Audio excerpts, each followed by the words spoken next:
This chart here is one of implementing on one side what I call self-termination. On the other side, it's self-determination. After Trudeau announced nation-to-nation, government-to-government initiatives, I got a call from many of our people, including leaders. What do we do now? So I said, you can continue down the road of self-termination, or you can implement self-determination. Now that's a major difference. And that one chart I showed you identifies what we're doing now to implement those colonial policies that I just highlighted for you. And how under provincial corporate law, there's many of the entities like child welfare agencies and education authorities, health authorities are now being incorporated under provincial law and jurisdiction and giving the province full jurisdiction for those sectors under their laws and governments like child welfare, education, health, and so on. We don't need that. What we need is to implement our sovereignty treaty relations initiatives. But where we're not implementing those provincial corporate laws, we're implementing the Indian Affairs self-government policy, setting up local government on our reserves with powers of internal affairs only, not the national powers that I spoke of in the other videos, but I'll be talking about those national powers again. So when we look at the comprehensive legal political framework governing Crown Indian Nations relations, it also governs Crown Métis relations, governs Crown Inuit relations.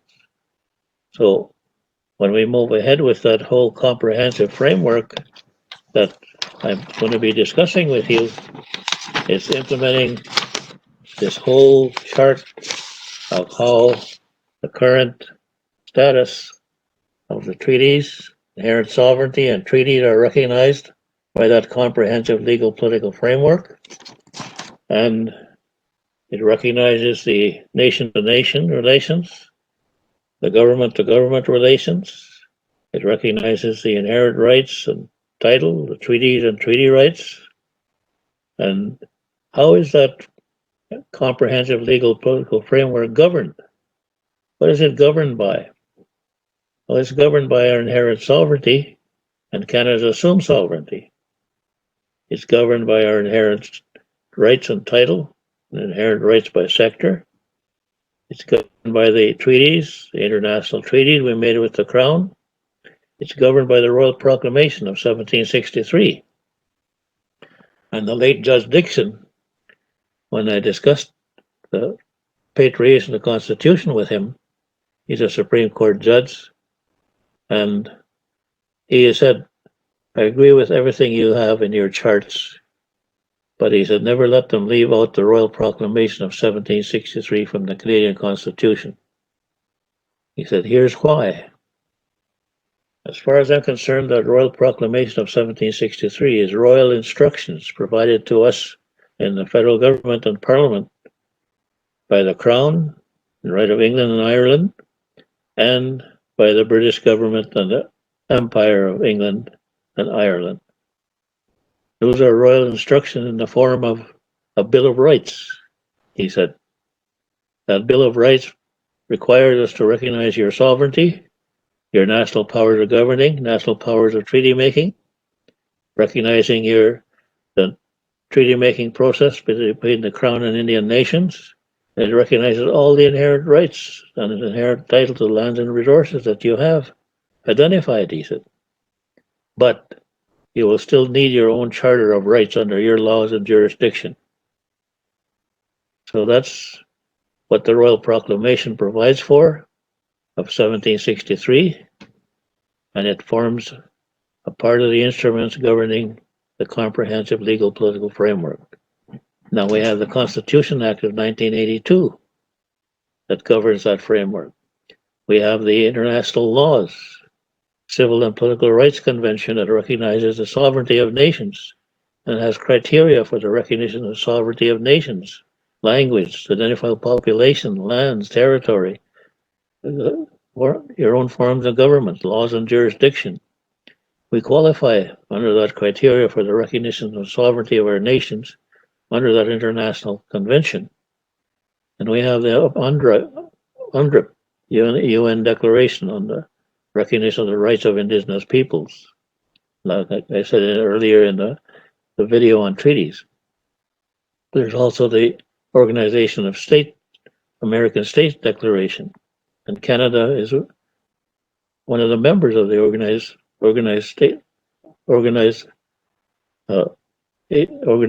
of American States, and it includes North, South, Central America as forming that organization, and they have a declaration similar to the UN Declaration.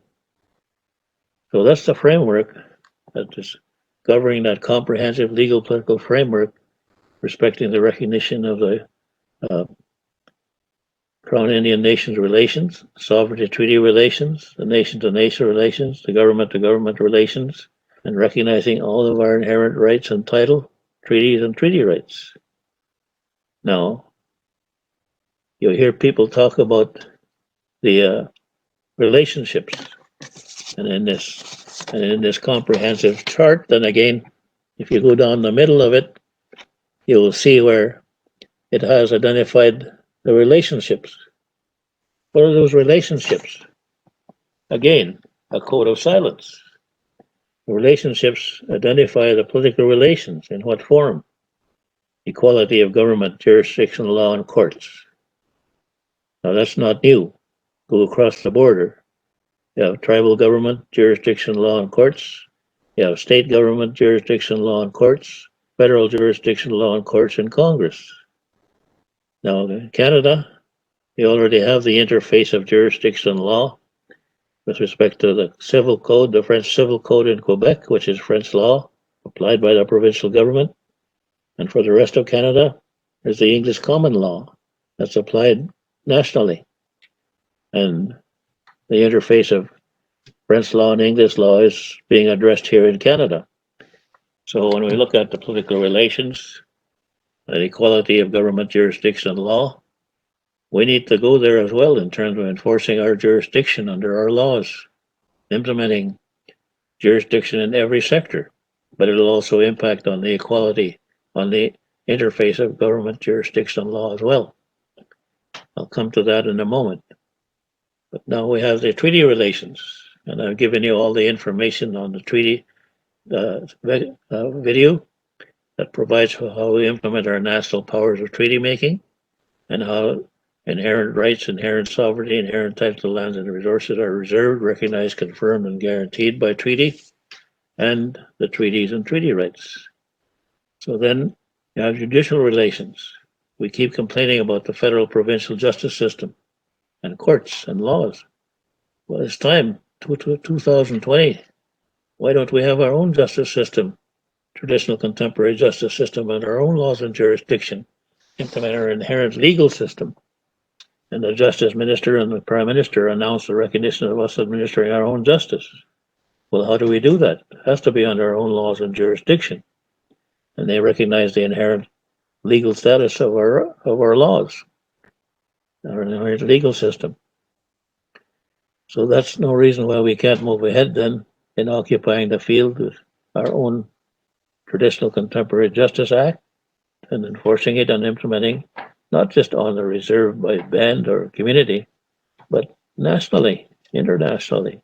And when we look at that whole process, our jurisdiction goes beyond reserve boundaries into treaty territory, into our traditional lands and resource territory, and so on. And it certainly affects the portability of our sovereignty, our inherent rights and treaty rights between communities, regionally, nationally, internationally. And Section 35 clearly provides for that recognition. And under Section 35, it's a major change now from Section 9124 under the BNA Act for federal powers and jurisdiction. They can now legislate in every sector, respecting their relationship with us, to recognize and provide laws and policies for implementing treaties and treaty rights under their jurisdiction, with identifying clearly their legal, fiscal, jurisdictional responsibilities. Now you see many of your people that you're going to be representing, again, are affected by this recognition that I'm talking about from this comprehensive legal political framework. So along with that, of course, comes the UN Declaration and the Organization of State Declaration. Those are instruments that govern that whole comprehensive legal political framework that I'm talking about. So when we talk about judicial relations, that's a major impact of how we need to occupy the field under our jurisdiction laws, affecting our people, not just on reserves, but throughout Canada and internationally. And it certainly impacts directly on the people that you're representing. Then comes the economic relations, and I showed you in terms of the treaty, the treaty relations, recognition of treaties by economic relations and processes.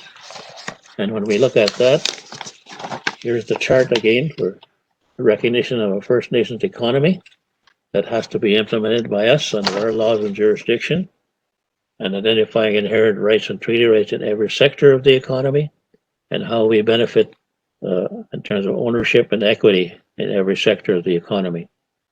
If we're going to be talking about resource sharing and revenue sharing, we need to put that in place collectively. Now, Canada assesses a royalty fee, provincial, federal royalty fee on all resource development. I told Minister Bennett, what's wrong with us assessing a First Nations fee on all resource development? We divide up the revenue, not you. So then we move on to fiscal relations. Major funding in fiscal relations. And we had major studies done, multi-million-dollar studies done on fiscal relations and financing, but no budget model for budgeting for the financing of our governments, not one. So I'm working on doing one and putting it together. I done one about 35 years ago and just updating that because it still applies today. But we're not doing budgeting properly. The Niska now have budgeting for the full population of the Niska Nation under their citizenship law and registration of their membership. And they get funding for a local government in Vancouver to provide services and goods to their membership in Vancouver and Terrace and so on. So their jurisdiction applies not just in the Niska territory, but outside their territory under their government jurisdiction law already.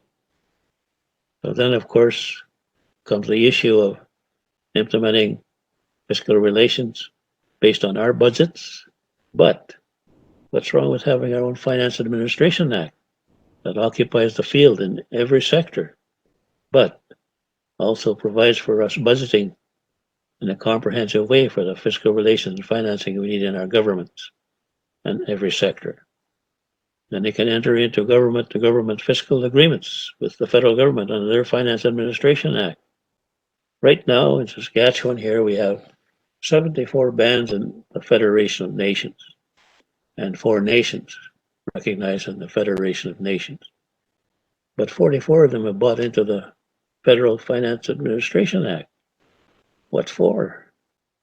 Why can't we have our own Finance Administration Act that applies at every level? Now again, you see, we're not occupying the field with our laws and jurisdiction. How do we intend to implement proper fiscal relations and financing if we don't have our own Finance Administration Act occupying the field? Providing for grant funding, direct transfer payments, and we're dealing with Crown Indigenous services for funding. There's multi-federal departments and agencies that have funding that we're entitled to. So it's time we went after those types of funds. One of the major ones is the social transfer to the provinces. And that social transfer includes health funding for hospitals, Medicare, optometrists, dental care, levels 1, 2, 3, 4, 5 care and special needs. Social development includes child welfare. Provinces don't provide any money for Indian child welfare. It's all federal funding. Includes home care, elders care funding, levels 1, 2, 3, 4 care, special needs funding, post-secondary ed funding for colleges and universities, and research monies, scholarships, major scholarships for PhD degrees and so on. Only one Indian qualified when we examined and researched it. one Indian across Canada got any scholarship funding from that source. And we're always short of post-secondary money, whether they're Métis Indians or non-status Indians. Now, when we look at the income security, that's your child cash credit, your Canada Pension Plan, Quebec Canada Pension Plan, Veterans Pension Plan, EI, and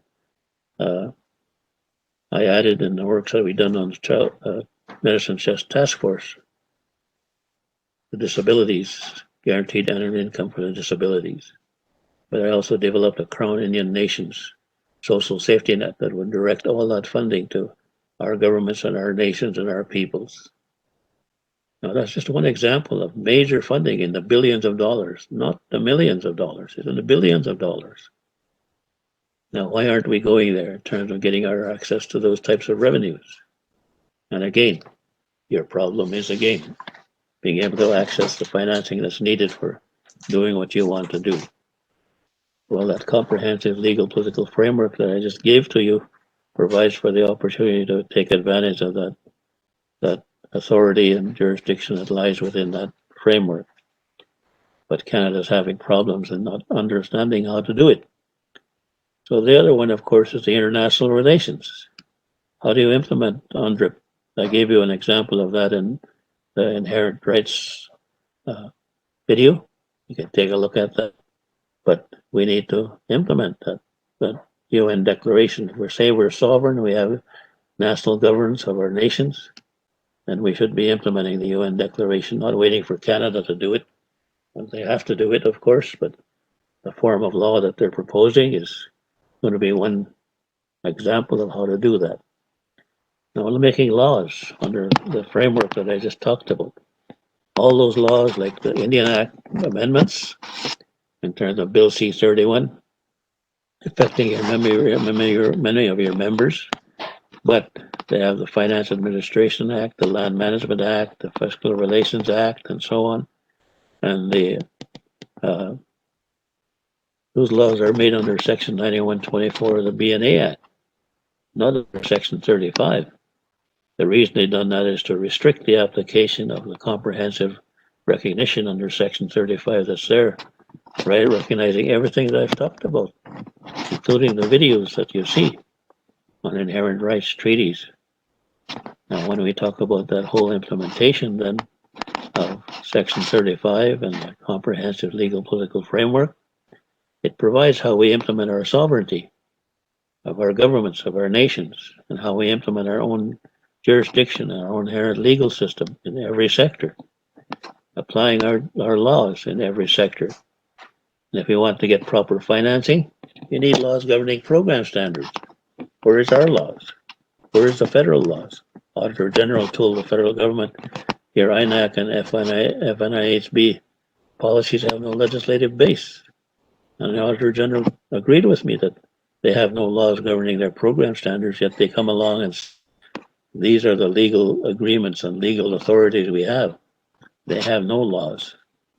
So it's time for them to legislate their legal fiscal jurisdictional responsibilities in every sector under Section 35.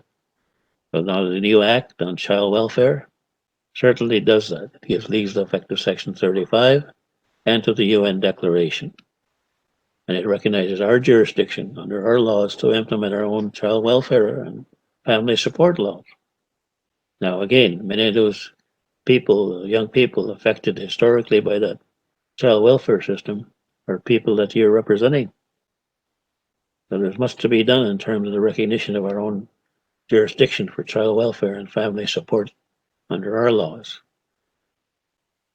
So when we look at that whole process of the comprehensive legal political framework, I've provided you all that information in about 25 minutes. Or less, I guess, but that's the framework. Much more we could talk about, including the new schedule of laws that we need.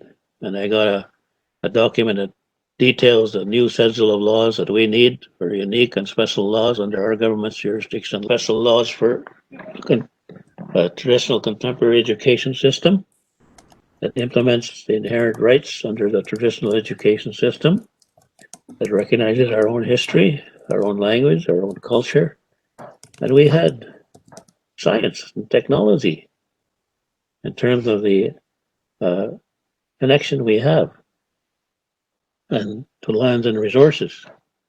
And I'll come to that on the form of law we need there.